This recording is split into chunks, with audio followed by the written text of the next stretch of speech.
Endilikda Sirdaryo viloyati Guliston shahri aholisi uzluksiz ichimlik suvi bilan ta'minlanadi. Ya'ni 41 kilometr quvur tarmoqlari yangilanmoqda. Ayrim hududlarda esa oqova suv tizimi yo'lga qo'yilib, fuqarolarning uzoq yillik muammolari bartaraf etilmoqda. Mazkur loyihaning ahamiyati va amalga oshirilayotgan ishlar tafsiloti bilan muxbirimiz Sevar Ahmadqulova tanishtirib o'tadi.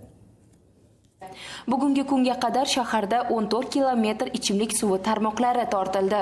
Ayni kunlarda Guliston shahrining Ulug' yo'l, madaniyat hamda Nihol mahallalarida qurilish ishlari olib borilmoqda. Shuningdek, aholini qiynab kelayotgan oqova suv hamda kanalizatsiya muammolari ham bartaraf etilmoqda. Guliston shahar yuksalish mahallamizda ko'p qavatli binodan mana shu yerda 4 ta qurilgan, 120 ta xonadon shu yerda mavjud. Mana shu bir hafta davomida yangi texnologiyalar bilan mana shu ko'p qavatli domlarimizda hammasi kanalizatsiya quvurlari tarmoqqa ulanib, bugungi kunda ishga tushdi. 1960-1970 yillarda qurilgan ichimlik suvi quvurlari zamonaviy quvurlar bilan almashtirilmoqda.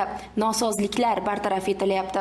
Bu ishlar natijasida mahallalarda suv ta'minoti sifati yaxshilanib, aholining uzluksiz ichimlik suviga bo'lgan ehtiyoji to'liq qondiriladi.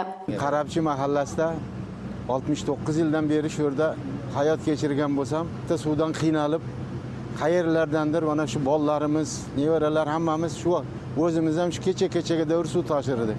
Oldingi vaqtda suv keladi desa, yuragimizni qovushlab turardik. Necha vaqtlar ochiq qolib ketgan vaqtlari bo'lgan. Mana yangi texnikada hozir mana shunchalik yaxshi ishlar bo'lyapti. Bundan keyin ham bundan ham yaxshi ishlar bo'lsin. Aholini uzluksiz ichimlik suvi bilan ta'minlash borasidagi qurilish ishlari 1-iyulga qadar yakunlanadi.